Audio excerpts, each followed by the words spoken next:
আছে শিক্ষণীয় আছে। এই যে নমস্কার দিচ্ছে সেটা শিক্ষণীয় বিষয় না, বিষয়গুলোও কিন্তু কিছু কিছু ম্যাচ ভারতীয়রা তাদেরকে হোস্ট করার সুযোগ দেয়। তো বুঝতেই পারতেছেন আফগানিস্তানের সাথে ভারতীয়দের সম্পর্কটা কি। তাহলে কি করজোড়ে তিনি ভারতীয় ফ্যানদের কাছ থেকে তিনি সমর্থন জানিয়েছেন? কিন্তু কোনো ডোমেস্টিক ক্রিকেট নেই। বাংলাদেশে যেমন বাংলাদেশ প্রিমিয়ার লিগ রয়েছে, ইন্ডিয়াতে যেমন মোস্তাক আলী ট্রফি রয়েছে, অন্যান্য ট্রফিগুলো রয়েছে, আইপিএল রয়েছে, আফগানিস্তানে কিছুই নেই। কিন্তু তারপরেও কিন্তু Afghanistan cricket day by day increase করে যাচ্ছে।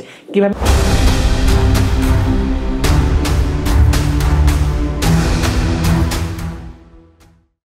এই ইনিংস টু রিমেম্বার, যে একটা ইনিংস আপনি কখনো বলতে পারবেন না।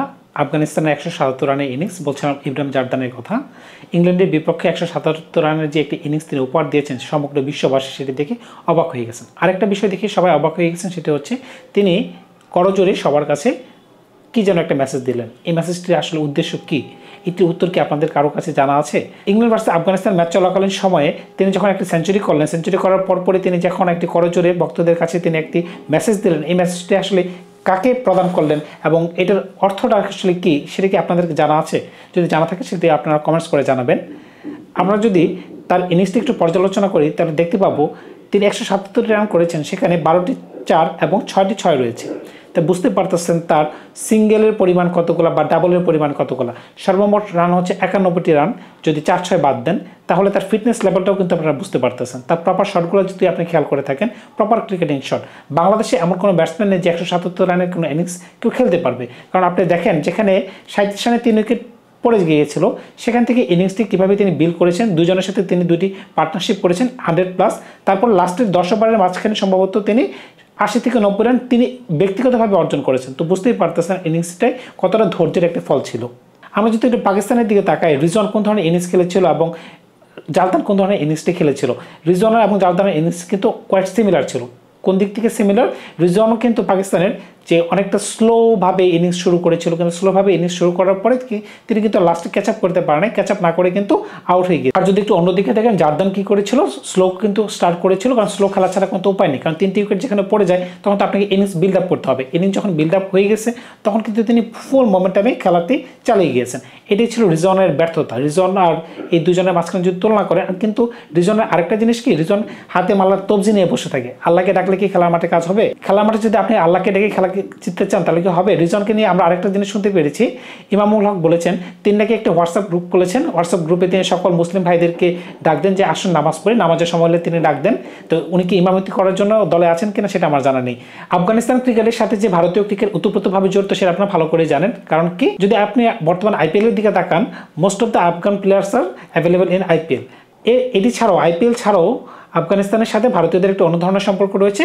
এটি যদি খেয়াল করেন, আন্তর্জাতিক বা তাদের কাছে কৃতজ্ঞতা প্রকাশ করেছেন যে থ্যাঙ্কস টু ইন্ডিয়ান ফ্যান্স বা ইন্ডিয়ান গভর্নমেন্ট, বা যাই হোক, মানে বিষয়টাকে এই পর্যায়ে চলে গেছে। আসলে ভারতীয়দের কাছে তিনি মেসেজটি প্রদান করতে চাইছেন যে আমি আপনাদের কাছে কৃতজ্ঞতা প্রকাশ করতেছি। আমার তো মনে হচ্ছে তাই। এছাড়া তো অন্য কোনো কারণে অ্যাজ এ মুসলিম হয়ে তিনি করজোড়ে কেউ এভাবে ওপেন ক্যামেরার সামনে হাজার হাজার মানুষের সামনে এভাবে করজোড়ে কৃতজ্ঞতা প্রকাশ করার কিছু নেই। আসলে কৃতজ্ঞতা আপনাকে জানাতে হবে। আপনি যদি কারো কাছ থেকে এমন কোনো জিনিস পান বা যার উপকারে আপনি কোনো একটা জায়গায় পৌঁছতে পেরেছেন, বা আপনার একটা কার্য শিথিল হয়েছে বা কার্য আপনি করতে পেরেছেন, তো উপকারের গুণগান আপনাকে গাইতে হবে। এটা ছাড়া উপরওয়ালাও কিন্তু বেরাজি হয়ে যাবে। অপরদিকে ইন্ডিয়ানরা তাকে যেভাবে ফ্যাসিলিটি দিয়ে গেছে, ট্রেনিং থেকে বলেন বা খেলার সুযোগ বলেন, তো সব কিছু কিন্তু আফগান ক্রিকেটকে উপরের লেভেলে নিয়ে গেছে। আফগানিস্তানে কিন্তু কোনো ডোমেস্টিক ক্রিকেট নেই। বাংলাদেশের যেমন বাংলাদেশ প্রিমিয়ার লিগ রয়েছে, ইন্ডিয়াতে যেমন মোস্তাক আলী ট্রফি রয়েছে, অন্যান্য ট্রফিগুলো রয়েছে, আইপিএল রয়েছে, আফগানিস্তানে কিছুই নেই। কিন্তু তারপরেও কিন্তু Afghanistan cricket day by day increase করে যাচ্ছে। কীভাবে ইনক্রিজ করে যাচ্ছে, এখানে অবশ্যই ভারতীয়দের অবদান রয়েছে। তাই কিন্তু তারা একটা ভারতীয়দের প্রতি একটা কৃতজ্ঞতার নমুনা হিসেবে কিন্তু কালকে মাঠে তারা একটা নমস্কারের মতো করে তারা দেখিয়ে দিল। এতে খারাপের কিছু নেই, কৃতজ্ঞতা আপনাকে জানাতে হবে। আপনি যদি কৃতজ্ঞতা না দেখাতে পারেন, অ্যাজ এ লয়াল আপনি মানুষই না। আপনি যার কাছ থেকে উপকার পাবেন তার কাছে আপনি যদি কৃতজ্ঞতা জানাতে না চান, তাহলে তো দিন শেষে আপনি মানুষই না। তো আজকে এটা বলেই বিদায় নিলাম। তো আপনাকে কৃতজ্ঞতা জানাতেই হবে যে কোনো জিনিসের প্রতি। আপনি যদি কারো কাছ থেকে কোনো জিনিসের উপকার পেয়ে সেটা থেকে উপকৃত হন, নিজে উপকৃত হন, সেই উপকারের কথা তাকে জানাতে হবে, মানুষকে জানাতে হবে এবং উপরওয়ালার কাছে জানাতে হবে, তাহলে আপনি প্রকৃত মানুষ। ইব্রাহিম জারদান সেই কাজটি করেছেন। আজকে কিন্তু একটা ম্যাচ রয়েছে পাকিস্তান ভার্সেস বাংলাদেশ। এই ম্যাচের ফলাফল নিয়ে কারো কোনো মাথা ব্যথা নেই। বাঙালিদেরও মাথা ব্যথা নেই, পাকিস্তানিদেরও মাথা ব্যথা। কারণ কি, পাকিস্তান এবং বাংলাদেশ তারা দুই দলই জানে তারা চ্যাম্পিয়ন্স ট্রফি থেকে আউট হয়ে গেছেন। আজকে হয়তো বা মুশফিক এবং মাহমুদুল্লাহ রিয়াদের শেষ ম্যাচ হতে পারে, আবার এমন হতে পারে তারা দলে জায়গায় পাচ্ছে না, এমন নতুন কিছু না। এমনকি পাকিস্তান দলে এমন ধরনের কোনো প্লেয়ার হতে পারে যেমন ইমামুল হকের, আমার মনে হচ্ছে এটা জীবনের লাস্ট ম্যাচ হতে পারে যদি তিনি সুযোগ পান।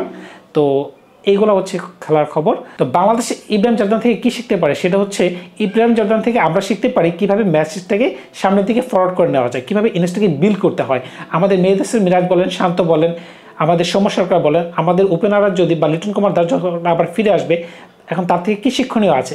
শিক্ষণীয় আছে এই যে নমস্কার দিচ্ছে, সেটা শিক্ষণীয় বিষয় না। বিষয় হচ্ছে কীভাবে আপনার ইনিংসটাকে আপনি বিল্ড আপ করবেন, কীভাবে 177 রানে একটা ইনিংস করবেন। আমার মনে হয় না বাংলাদেশের কোনো প্লেয়ার সেটি করতে পারবে। কেন করতে পারতেছে না? আপনাদের তো ফিটনেস লেভেলই নাই। ফিটনেস লেভেল যেহেতু নাই, আপনার ফিটনেস লেভেলকে ডে বাই ডে ইনক্রিজ করতে হবে, ওইটা বাদ দিলাম। কিন্তু ইনিংস যে বিল্ড আপ করতে হয়, পার্টনারশিপ যে বিল্ড আপ করতে হয়, এবং এন্ড অফ দ্য ডে মানে ইনিংসের লাস্টে যখন আপনি সেটাকে ক্যাচ আপ করার যে একটা বাড়তি সুযোগ রয়েছে, সেটা কিন্তু আপনি বুঝতেছেন না।